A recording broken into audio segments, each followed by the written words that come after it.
Hello, this is Casper here. I am interrupting episode 5 to explain what happened to episode 4, because episode 4 is forever lost, which is too bad, actually, because in episode 4 a lot happened.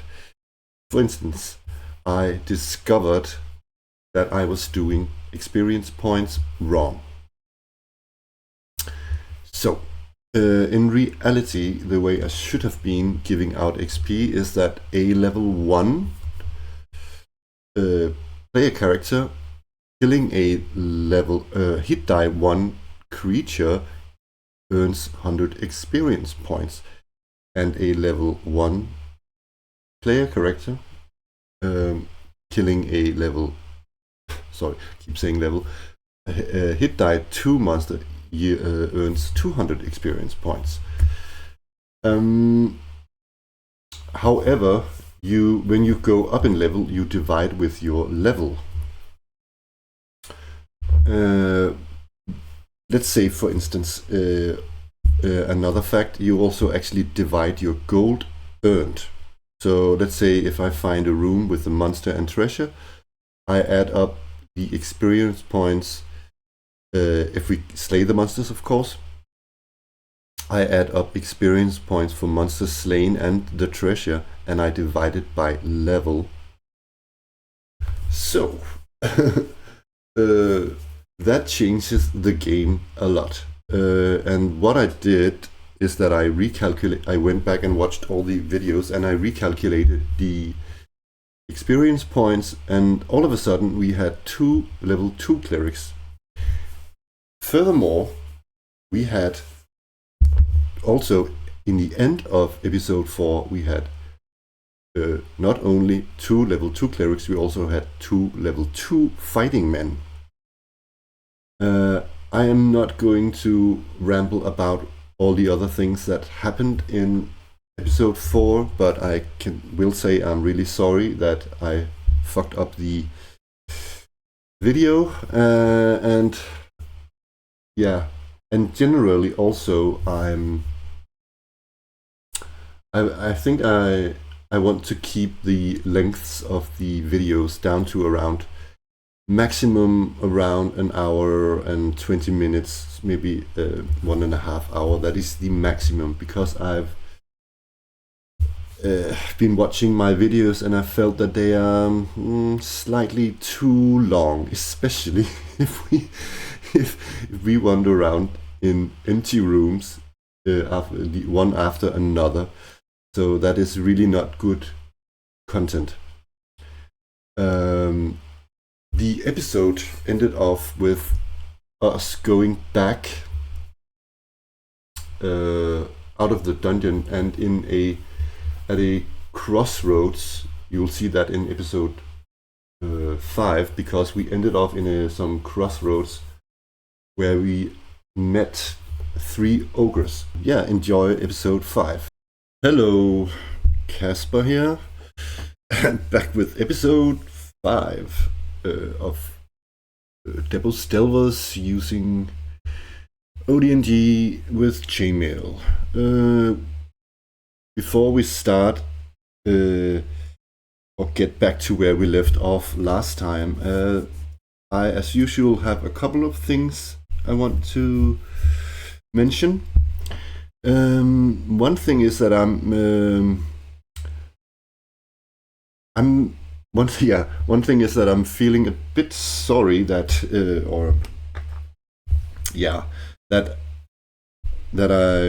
it seems like my videos are a bit on the long side, and we're just, wandering aimlessly around in this dungeon.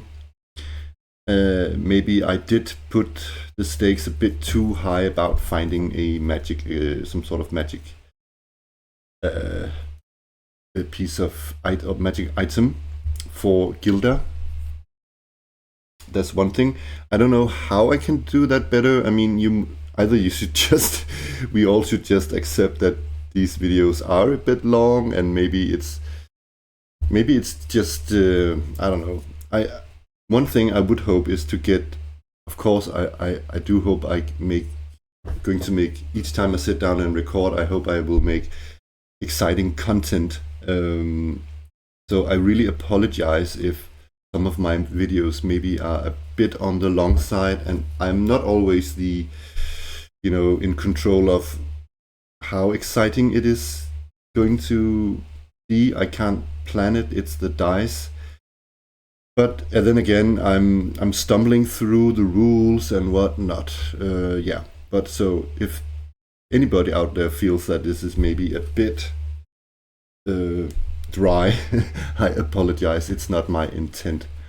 At some point, I do want to make some wilderness exploration.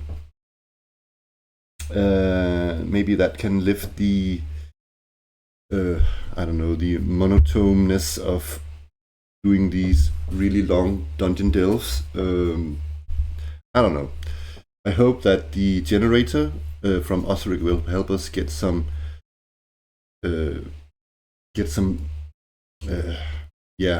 make it more exciting. So one thing I want to note is that I have found this, and maybe I should scroll up so we can see the cover. This is what is called, what is the name of it actually? I think it's called Grey Harp, known as the Grey Harp document. And it's it's the 3 little brown books compiled into one book, and it's sort of gotten a bit, the writing is sort of more streamlined a bit, but it's really close to the actual game. So I will be using this document now instead, because it's more clearly written, but it's the same rules. So that is one thing. I think that will help me a lot, actually. So I'm not that, so it doesn't feel too clunky, hopefully. But what we actually need to look at, because we are now going to resolve what actually happened when we met with 3 ogres down here. I should say before we do that, I do have a comment on chainmail, because I've been off camera here. I've been reading a lot of blogs and different blogs and different forums where chainmail is discussed in use with OD&D, and it seems to be sort of the general theme is that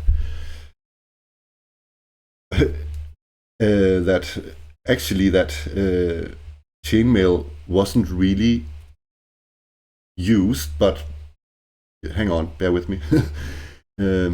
And it was the alternative version of combat that was mainly used. I have touched a bit down on this before, but it is, I should say, a known fact that some groups used it.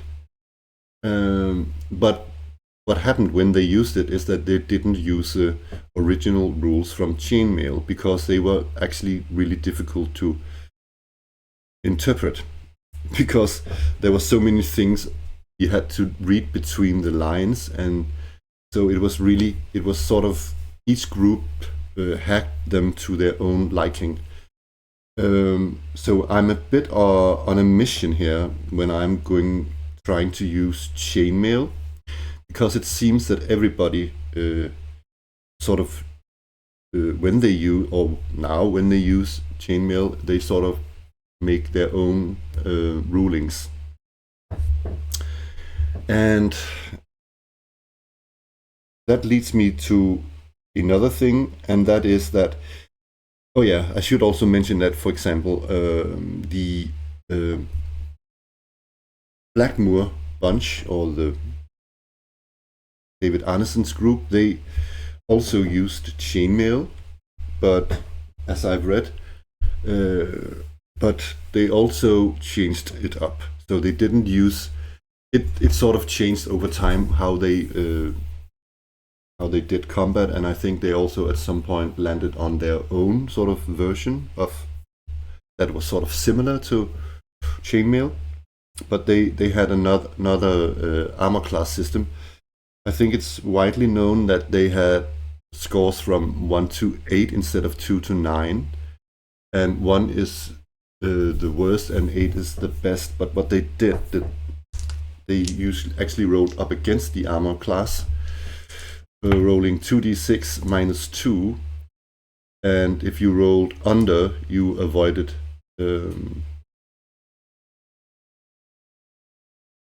it was more of a save. I'm not sure I got that 100% correct, so don't. I need to look that up more closely. So there are other variants of games that use sort of chainmail adjacent rules. One is, let me see if I can remember it once. Yeah, the one I'm thinking about was this one, Spellcraft and Swordsplay, which the author is called Grey Elf, I think, and he's actually one of the authors in another resource I had up some episodes ago about chainmail, the complete version. Let me see if I can find it. Yeah, this one. He's actually one of the authors in this one as well. But what, let me get back to it again. Where is it? Grey Elf actually does, I don't know if he also, I think he went through the rules really like thoroughly, but he also uses what is more another way to resolve armor class, and it's the same as David Arneson's group from Blackmore, which is a armor class system also ranging from 1 to 8. But then I should maybe scroll down and show you. There we go. So you can see it goes from 1 to 8, and it's kind of similar to chainmail man-to-man combat in that sense that you roll 2d6, and here you don't subtract anything, but you have to roll the same number or beat the number. So it's literally, or not literally, but so it's essentially weapons versus armor plus your modifiers. So that is sort of similar to what they did in Blackmore, but what he does here, it's not the same as the man-to-man combat in chainmail. He doesn't have all that sort of weapon class system where you can sort of parry and get counter blows and all that stuff. And actually I've been, let me get back to this document again. When I'm watching my own videos, I find it a bit confusing actually, because every time I use this 2d6 system, which I like, I tend to forget like these weapon class differences. And if everybody else, make their own house rules on chainmail, why can't I, right? So what I think I actually end up doing, because I think I'm going to ditch the weapon class system, not entirely. I still think it's great that you attack first if you have a higher weapon class, a weapon with a higher weapon class, and you get first attack and all that jazz. I sort of still like that. So, but from time to time we will meet monsters that simply don't have anything they can parry with, and it's a bit annoying that I each time have to sort of think, oh, they might parry like a sword when they have 4 legs. So it's so what I'm thinking that I actually want to ditch the parry rules from chainmail and simply roll it as weapons versus armor, but still use the fighting capability rules of chainmail. This topic is actually too huge for me to cover, and it would take too much time, and I know that my English is not good enough to actually give it any sort of, you know, it wouldn't justify it.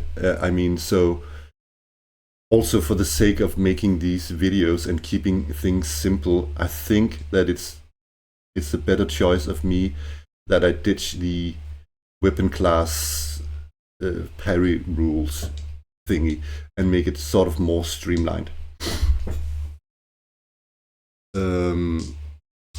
One thing that a couple of more things that I think I want to introduce to the game is that in the what was it again, the name of it? Grey Harp? What was it? I keep forgetting. Yeah, Grey Harp is that it seems that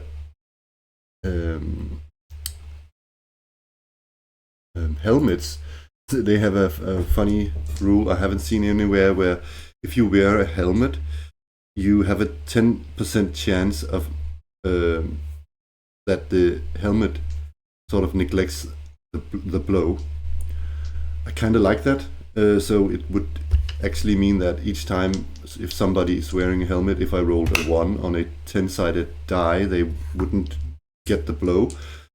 But that leads me to another sort of famous house rule, that is that crits can or helmets can deflect crits, sort of but the helmet renders useless. I sort of played it whereas your helmet and your shield could do that. So I'm sort of thinking that I want to introduce crits into this game and make it a bit more sort of heroic. But I think my idea then is that when you roll like boxcars, doubles here, that you actually crit. But what you do is that, and these are just my house rules, is that when you roll damage, you roll 2d6 and you take the highest die. And if I have rolled doubles like here, you double the score, so you take all 4, so it would actually be 4. So if you roll 12, you would actually do 12 damage. That is the intent, at least. I think I want to bring on here.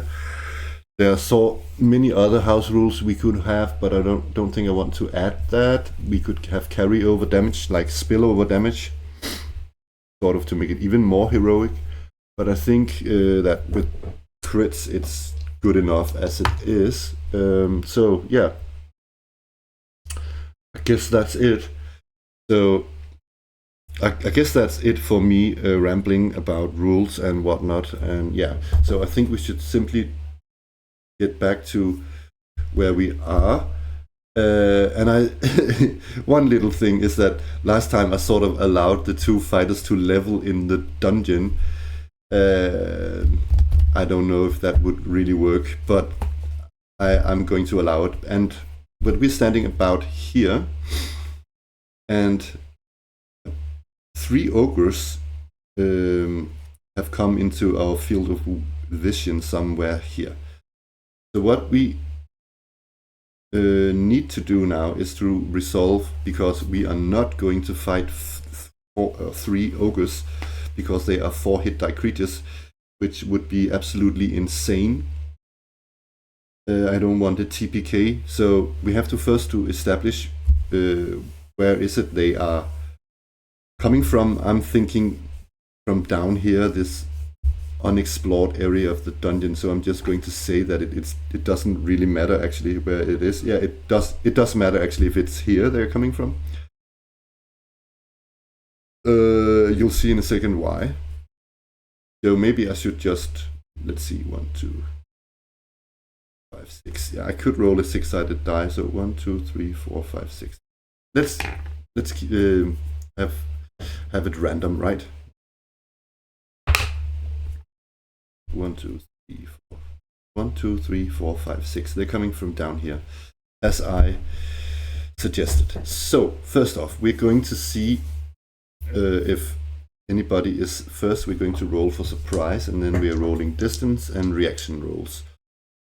I'm guessing that ogres are sort of semi-intelligent creatures, and that is going to be important for what is going to happen. So we are here, the ogres are somewhere down here. So let's do this. Are any sides surprised? Let's have the ogres be the red die, and we are going to roll on a 1 and 2. The side is surprised. This is really crucial. Not what I hoped for. Definitely not. So now I'm going to grab the rules and look what is going to happen here. This is bad, I can tell you. So what happens here is that we are going to roll the distance.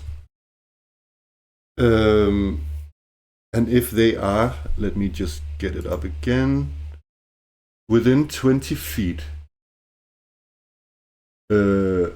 we are going to get caught if they choose to attack us. We haven't established rolled any reaction roll yet, but now we are going to roll the distance.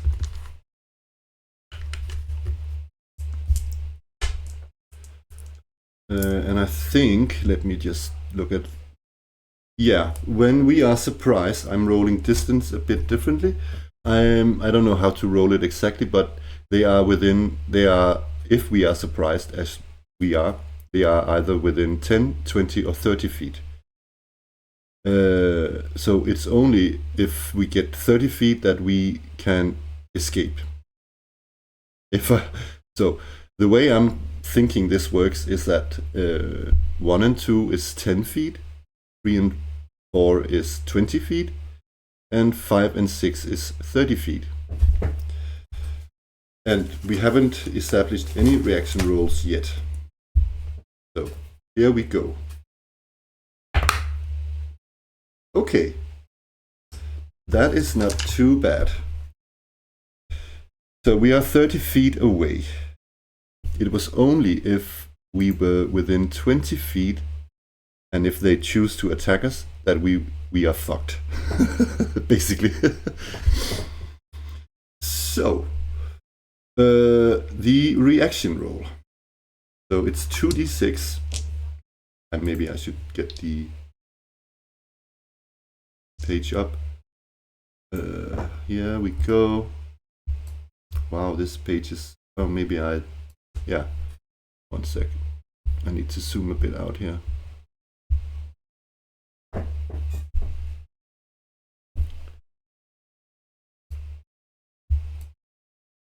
There we go. So, you can see it up there. If I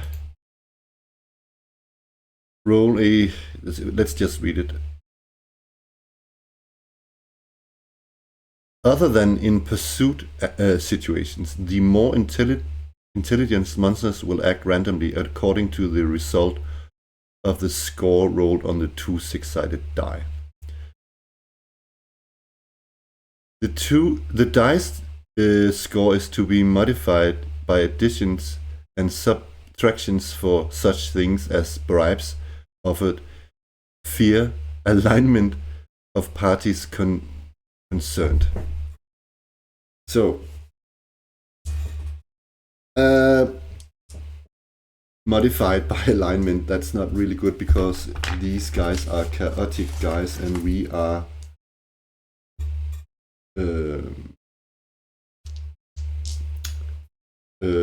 not chaotic. We do have some aces in our hands though. We can cast the sleep spell. We still have 1 sleep spell thingy. So let's try and look at the reaction. So I'm going to say that I don't know how much I should deduct but let's say -1. I'm not 100% sure how to do this. How much, and we haven't.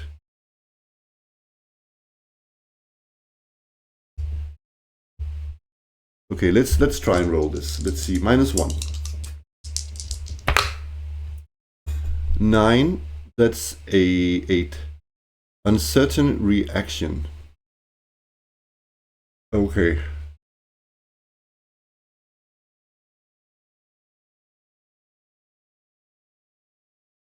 So what we could do, let me see. Okay, we could actually just cast a sleep spell on them, couldn't we? Let's see, they are hit die 4 creatures, so it's perhaps only one creature that we can get down. 1 sec. I need to check. Oh, ogres are neutral. 1 sec. 1 sec. That changes. Or actually, they can be both. So I need to figure that out. 1 sec. I'm going to roll it 6-sided die. 1, 2, 3 is neutral. 4, 5, 6 is chaotic ogres. Okay, we have chaotic ogres. What?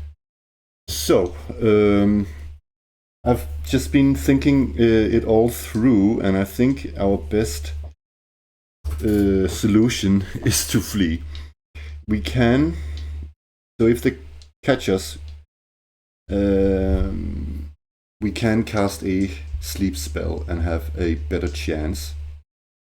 But I think we should use this momentum that we rolled here, that they were sort of, what's the wording again? Was it cautious? I cannot remember the wording here. 1 sec.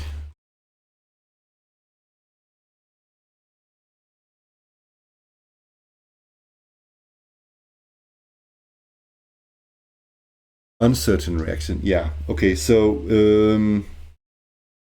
yeah, we are going to book it, and we can increase our chances of getting out of this.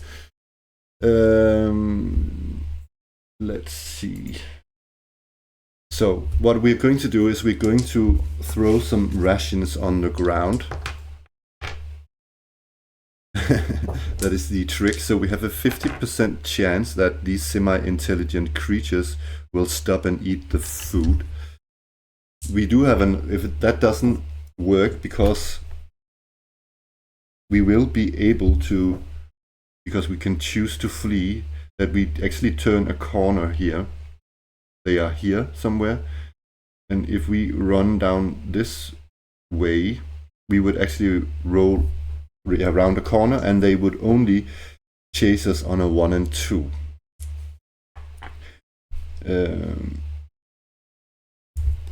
So it's a whole nother story if it's in a straight line. We are not. We have the advantage of the architecture here. So first of all, will these, when we throw these rations on the ground, will they stop and eat it? So 1 to 50, they will actually. So we book it. We throw. Yeah, I don't know. It doesn't say how much food. Is it all our rations? I don't know. We throw food. All 6 of us throw 1 ration each, something like that, and then we book it, and they will not continue to hunt us, chase us. So this door down here is spiked. I think I wanted to spike this door as well, but doesn't really matter. Actually, because they're not pursuing us, so we get. I'm just judging that we get out.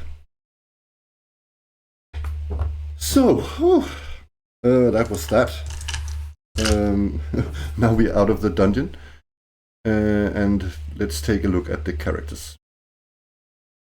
Okay, so I just needed to check something on the character sheets. Yeah, I did remember to level the 2 fighters. One thing I just accidentally stumbled upon about something about upkeep, players' characters support and upkeep. That player characters must pay gold pieces equal to 1% of their experience points for support and upkeep until such time as they build a stronghold, blah blah blah blah blah. It doesn't say, I get that, but it doesn't say when to pay it. Is it each time they, each month, or each time they level, or what? I don't get it. Doesn't say, so we don't look into that. Maybe we should though.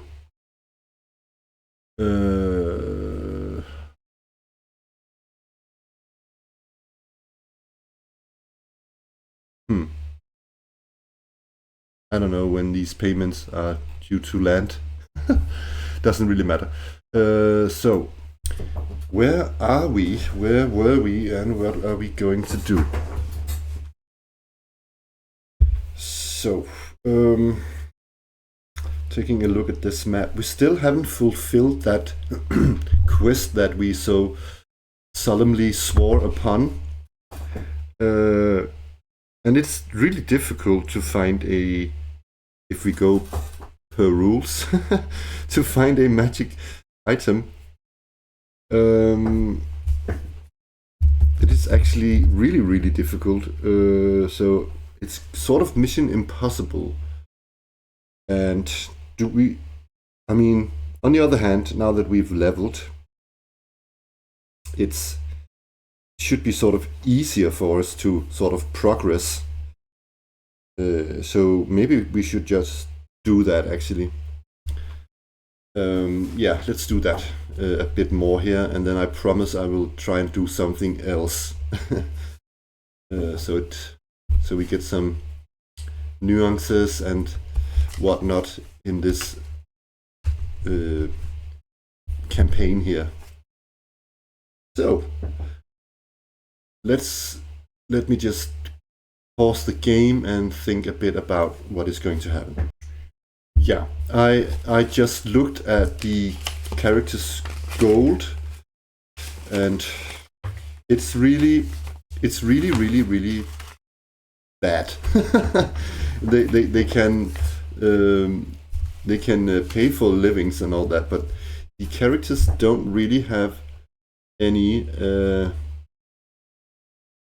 substantial wealth to sort of either really try and hire hirelings, or I mean they could. I did start out with Sahag Row. What I could do, I could add another character. Simply in that vein that we should think that if I was the referee and we had 7 players, we still haven't found, or the 7 players still haven't rolled their new character, so to say. But I don't know. My idea was that we sort of lost because we are going to lose characters along the journey, and my idea was that we sort of scratched one and see how well we fared with what we had. I don't know yet. They seem to be doing good so far, so I think I will just continue using these 6 characters, and we could use all our gold on hirelings. We have around maybe 300 now, I think, or something just under that. But we could go wrong in town and keep up, or it could happen that we would just spend our gold on nothing really, on hiring. So also another thing is that spell research is quite expensive, and so is if I'm going to take a look at it, I don't really have to because I know it's too expensive, but we can't even, the wizards or the magic user and the elf can't even look into making potions and scrolls yet because we don't have the financial basis for it. So it would just be, I don't know, pointless really. So they're due to the game structure, they're sort of forced to go delving again. We like delving, but we don't like endless, just grinding around. But let me just stop talking and start delving, right?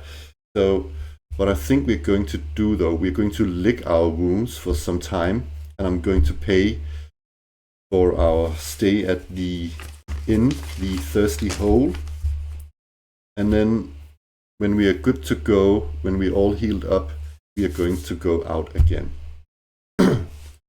So I think I have now decided what we are going to do. I've paid as I said, the stay at the inn. I can't remember if I said it, but payment for stay at the inn. Each character has paid, I don't know what to pay, so I just took 2 gold pieces of each character. I think that should suffice. I don't know.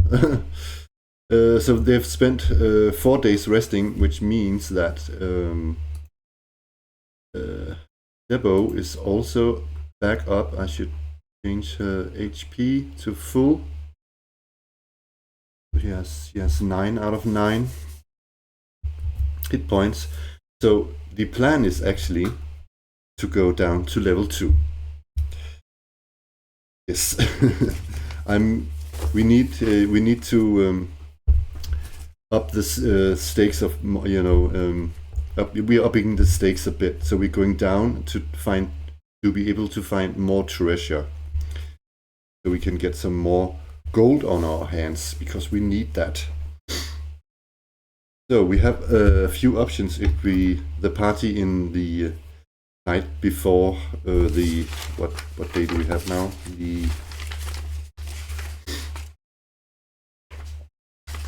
Where did it go? On the night of the 26th, the party folds out the map on a table in the inn, in the Thirsty Hole, and they look at the map and they plan what to do the next day. So there are a couple of stairs and elevators they could use. Let's see here.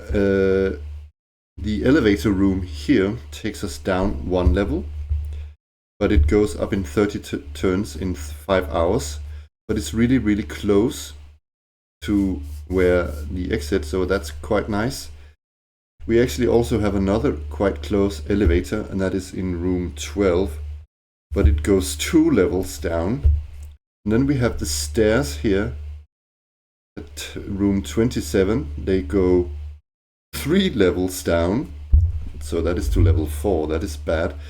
And then actually also we have some stairs in room 23, but I think they go, I cannot remember, I forgot to roll it, but I think it was, or I know I rolled it, but I think it was 1 level down. But that is a bit longer route, so we could just take, I think what we could do, I think we could go down here in this one, the elevator room.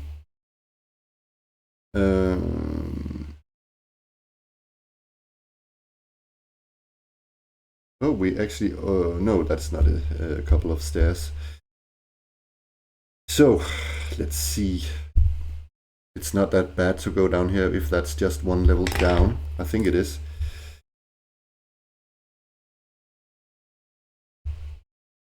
You know what? I think actually, I'm wrong. The stairs in room 23 goes down 3 levels. 3 levels down. But the one that we don't know is the one in room 27. I would have to go back and watch the video. So we don't know about this one. This one is actually a bit of a question mark. But so we are going to take the elevator down. Whoa, so we are trapped in there unless we find a set of stairs up again. we're sort of trapped down there. So the question is, do we then start the same place underneath this? I think we do. So I'm going to find a piece of paper.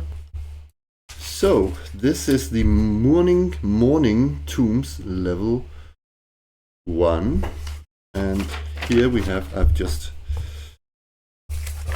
drawn this room, the exact same spot on the map, and this is the morning tombs.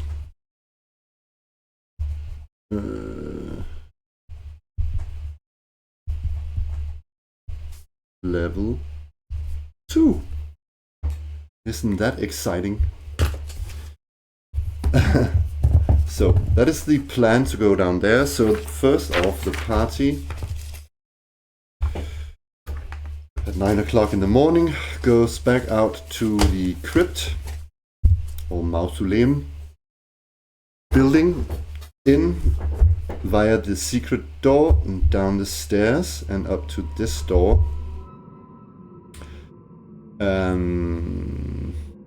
And they are going to... I don't think I spiked that one. Just going to... We know it's a corridor, so we can't really... I don't know. Let's get it up. Yeah. The 3 humanoids... Oh, the 3 humans, I should say. Open the door. So... 1, 2, 3, 4, 5, 6... 8. So we're actually going to roll for wandering monsters. We're probably going to get some wandering monsters here. Yes! What did I tell you? Of course we do. Shit. Okay. Yes, let's get it up.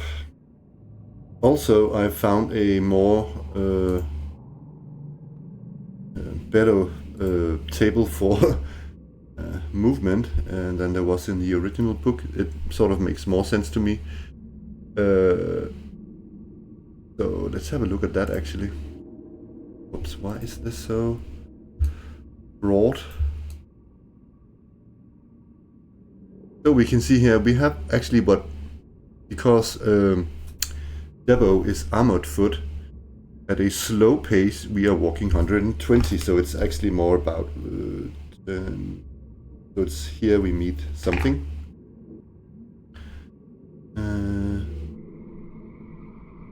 There's a little note, however, on slow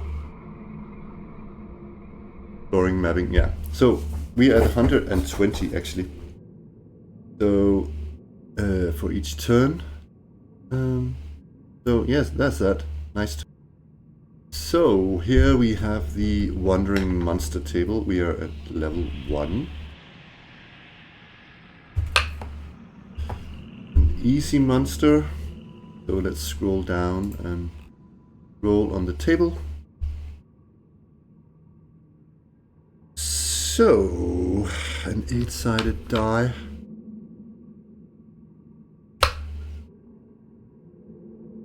We meet some skeletons. Let's find the skeletons. So here are the skeletons. So let's look at their stats. 7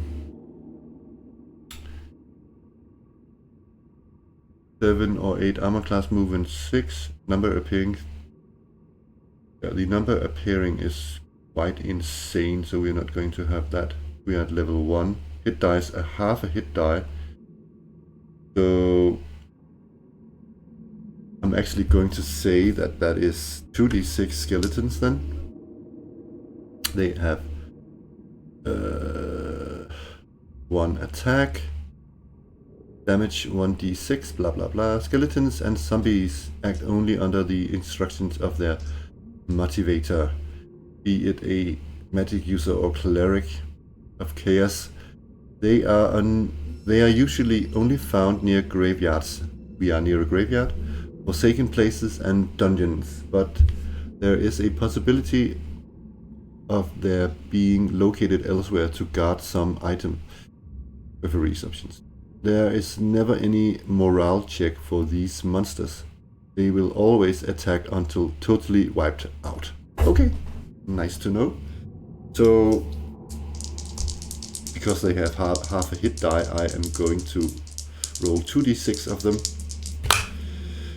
5 skeletons. And we are in a hallway here. And how far away do they appear? Oh, first off, we have to roll to see if any sides are surprised. We are the white die.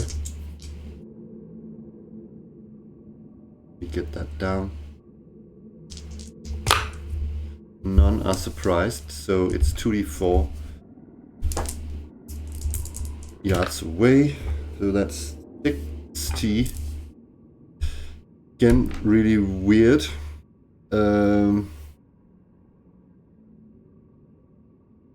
So that's, yeah, it's sort of out of our range of sight, but I don't know. I've never really understood how to do this. we can't really see them because they're too far away in the dark. Maybe they're coming from up here actually. So we meet them here and they are up here. But we hear them, right? So I don't know how to do this. They cannot reach us.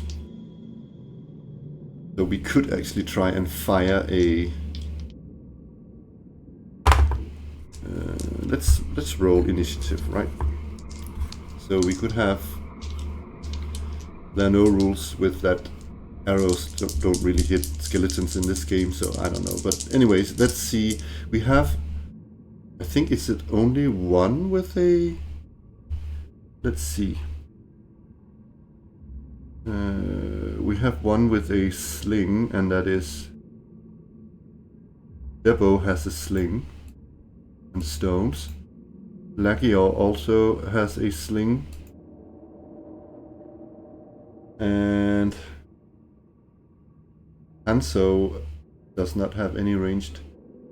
We have a short bow for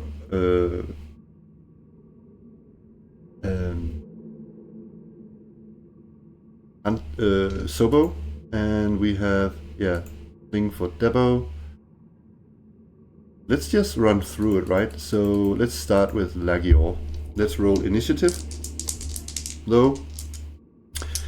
Maybe one, yeah, I don't know, maybe one, okay, let's say it like this. Debbo is going to try and turn them, but Lagior is going to use his sling. So, initiative. We win initiative.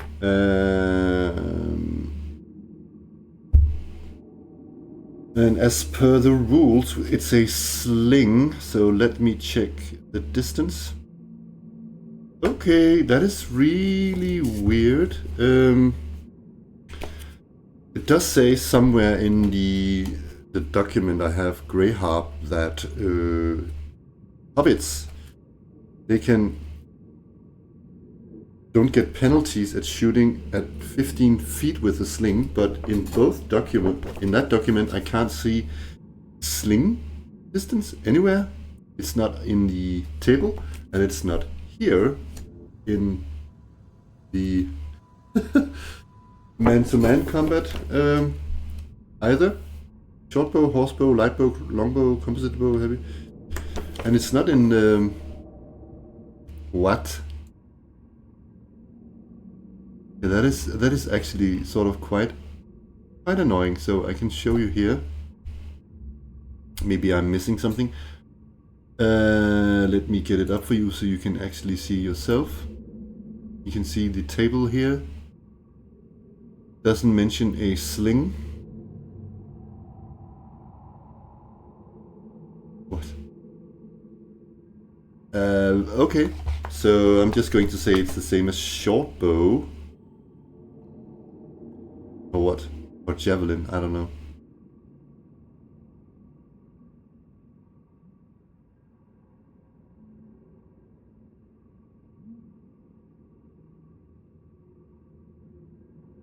I don't know how to do this. Let's just roll. I don't know. They come within sight and...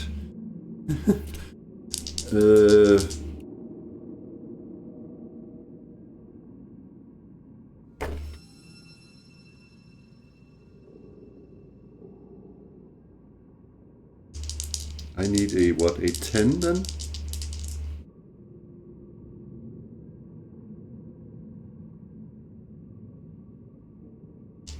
No, sorry, a 7. Okay. Yeah, that's a hit.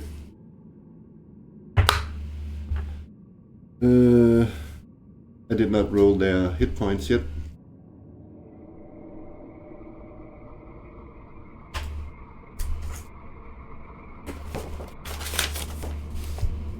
So that's, let's see. So 1, 1, 1, 1, 1. Wow.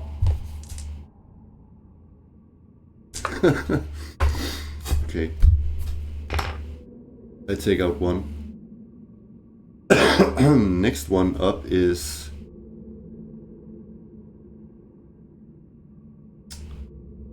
let's see.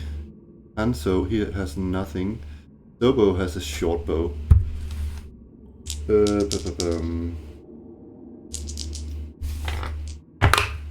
Misses. And I shall remember to mark off. Debbo is going to try and turn these skeletons. She just needs to roll a 7 or more. She does. 1 sec.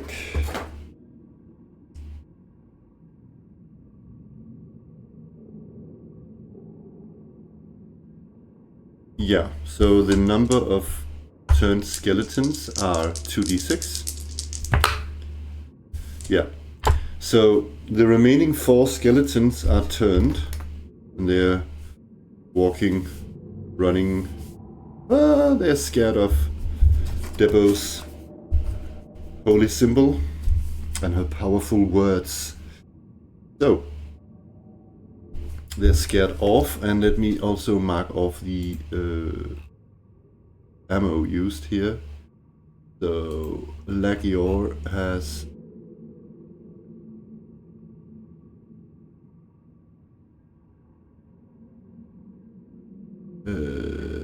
19 stones left,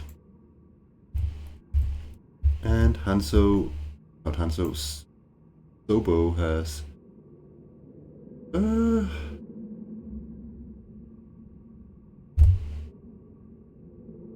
19 arrows. Okay, there's that. So they're scared off. That was one turn. Next turn, just, yeah, I'm not going to say that it takes a turn to do the rest. They walk into this room, and the elevator takes them down to level 2. Da-da-da-dam.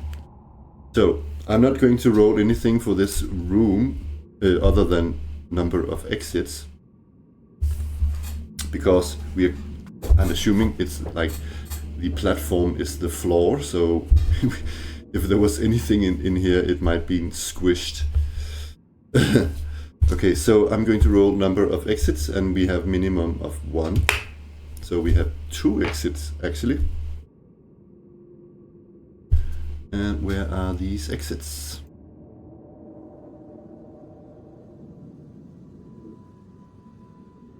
They are one on the right wall, so let's just place it the same. The other one, so we don't know if it's a room or chamber actually. Let's say it's a chamber like the top one. So let's actually roll exit direction as well. And the other one is up here somewhere. Let's say it's here. So exit direction. This one is straight. The other one is also straight.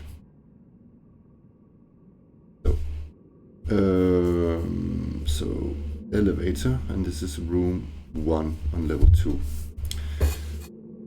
Great, exciting. So 1, 2, 3, 4, 5, 6. They choose to go to the right.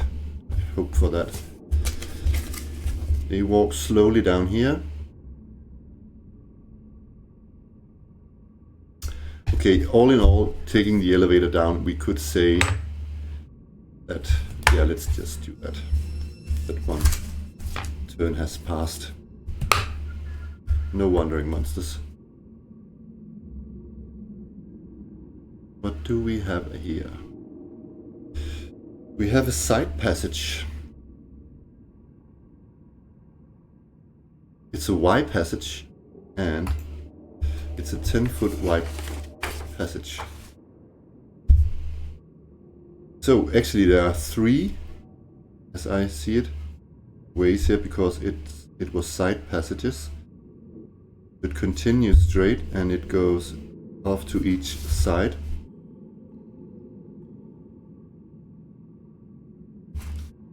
Like this.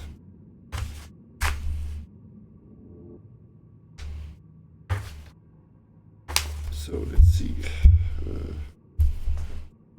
Okay, which way do we take?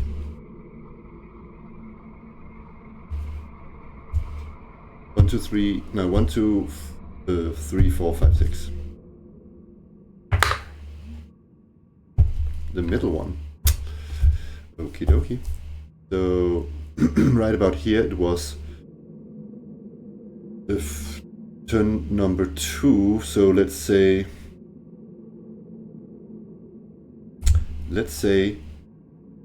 yeah, we sort of needed to keep track of the elevator time. I'm going to mark it off and at the top up here. So 1, 2, 3. Drawing all that. Maybe a couple of minutes. So half a turn has passed already. So where are we? What do we see down here? We see a dead end. Check for secret doors. Okay.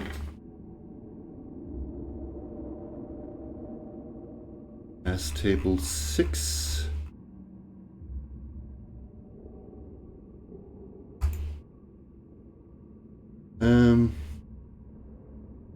On the left wall. So there is a secret door right here. Does the elf spot it? No. We are kind of familiar with the thing that there are secret doors at dead ends, so I'm thinking that everybody is looking. So the elf can look again, but we're going to spend a turn on this. Everybody is looking. And the elf has a, what was it again? 1 in 4 chance? Cannot remember. 1 sec. I have to be sure. Yes, on a 1 in 4. So I'm rolling for the elf first. Yeah. We find the door. I think we're interested in what is behind this secret door. That is always exciting. So let's do this.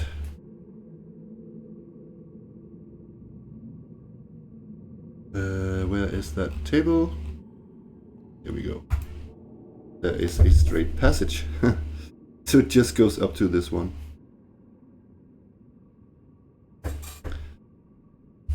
So that was, didn't I say half a turn? One more, still half a turn, so we're almost up here. It's almost a new turn. So we're going to roll on the general table. Another side passage. Left 90 degrees and the passage width is 20 feet. Wow.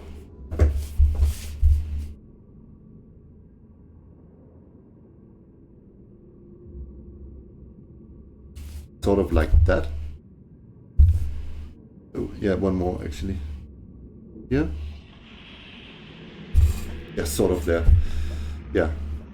So, okay, now one more turn has passed. No wandering monster. We are here.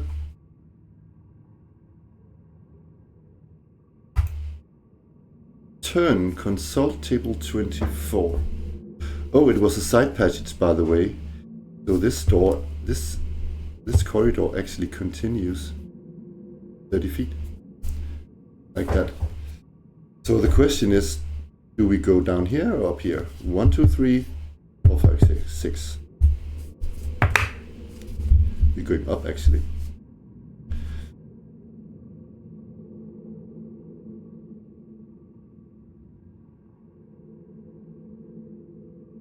There's a door to the right.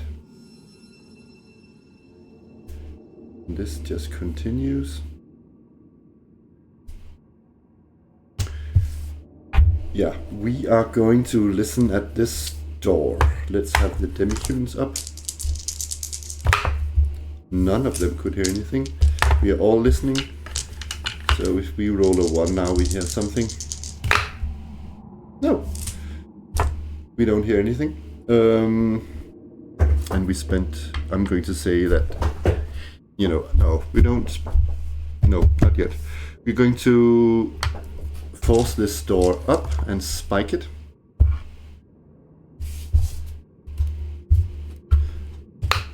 Nope. Nope. So that was 1 turn. So we have to rest now, and we roll for wandering monsters. Nope.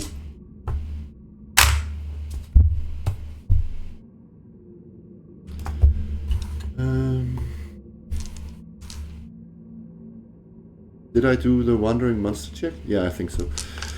So we're trying again.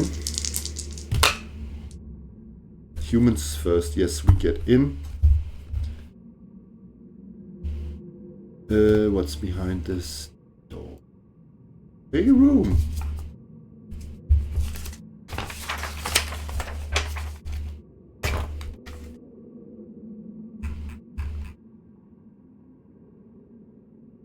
The room is 20 by 20.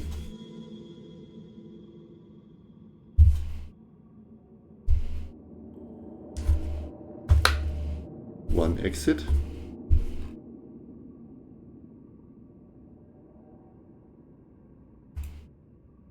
Opposite wall. 1, 2, 3, 4, 5, 6.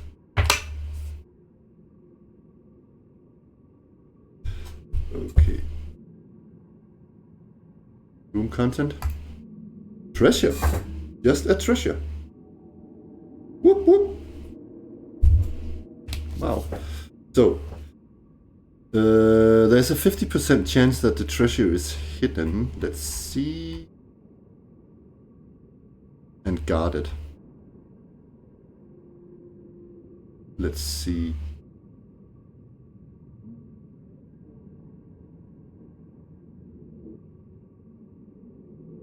Let's see, where is it?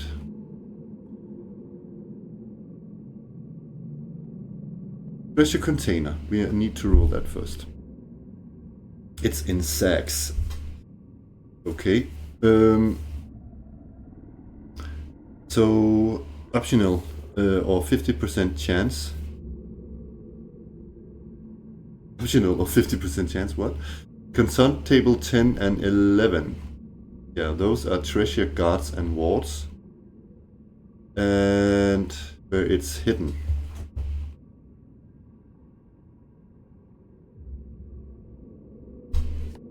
Okay, so there's a trapdoor 6 feet in front of the container. So, oh, I need to roll. There's a 50% chance that it's hidden. So, okay, it's not hidden actually.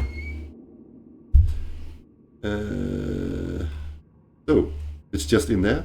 There are some sacks in here with how much treasure? Let's find out. So, on the table, we are going to roll for this treasure. Lucky us. So, level 2, silver, multiplied by number rolled on a d6. So, how much silver do we find? 300 silver. It was room 1, 2.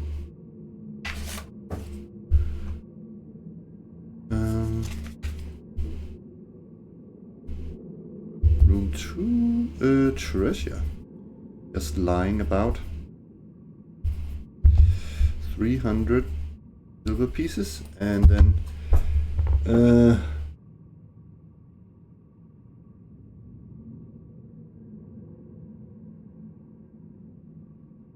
let's see, it's written a bit differently.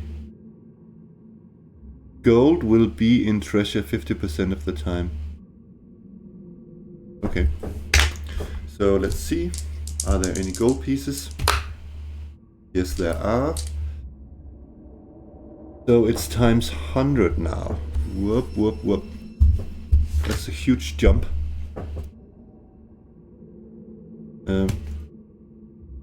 Whoa, 300. Whoop, whoop. 300 GP. Ouch, that's a lot.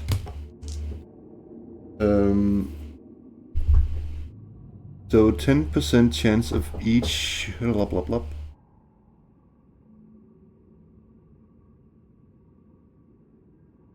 Yeah, so we roll to see how many gems there are.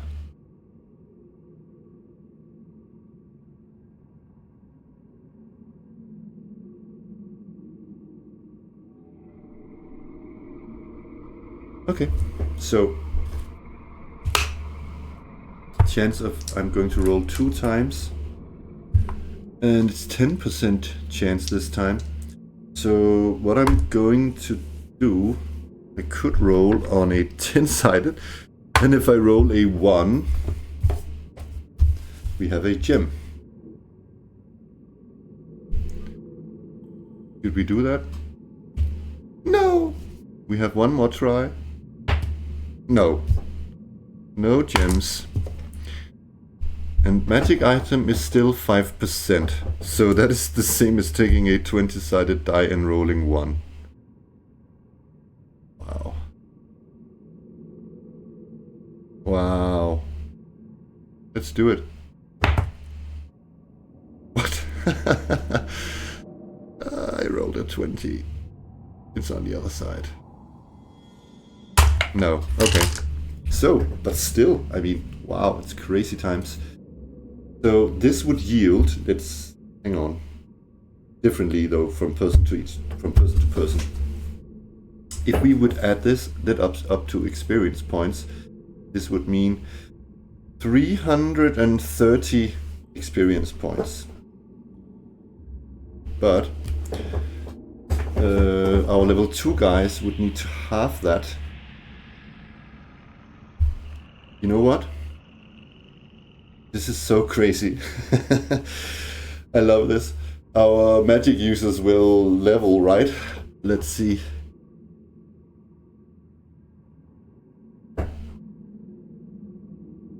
Let's see. Let's see our magic users. Ramin needs... Let's see. Yes, she will level, but I can't remember what an elf needs. One sec. Elf requirement. Whoops, get rid of that. The elf would need... I cannot remember. Why can't I remember?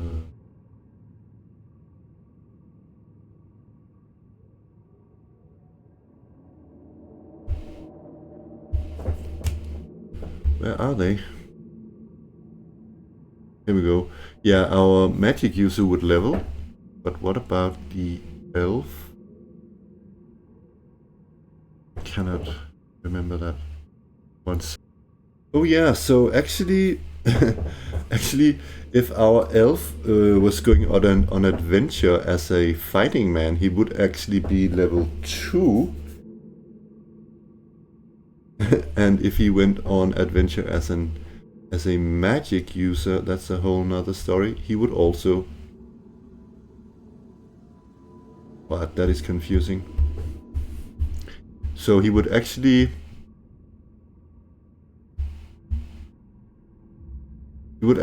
level now and be both a second level magic user and fighting man. Wow. And what about our clerics? Because let's see, that's 330 divided by 2, that's 175, right? So what do... Let me just check that. So a cleric, 175, what do they have now?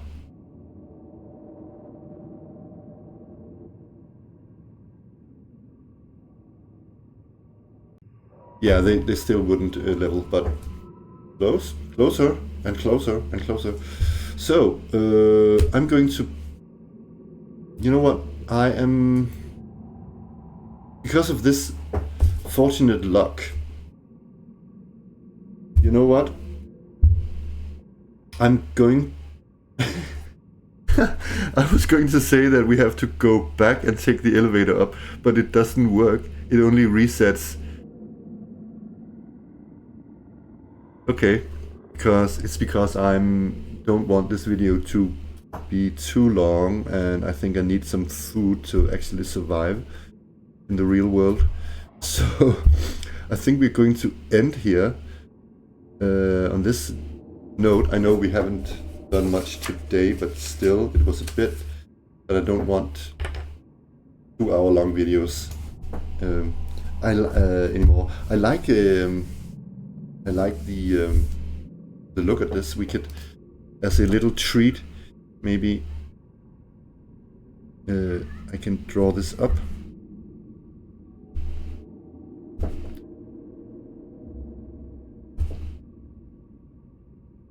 So we have an elevator and the treasure room here. Level 2 wasn't that bad after all, right? We just walked into a treasure.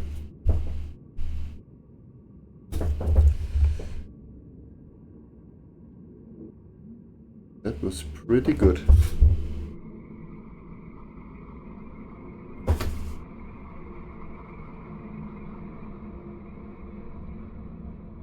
Secret door and everything. Nice looking dungeon so far. What's not to like?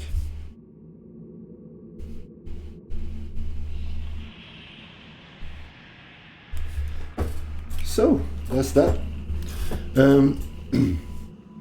I will get back to the game soon, I hope, and play some more. Glad we are finally at level 2, 5 episodes in, and everybody has now, so quote-unquote, leveled. I know that I think I will rule that we have to go back to the surface to actually level. So, there's that. Thank you for watching. Until next time, bye bye.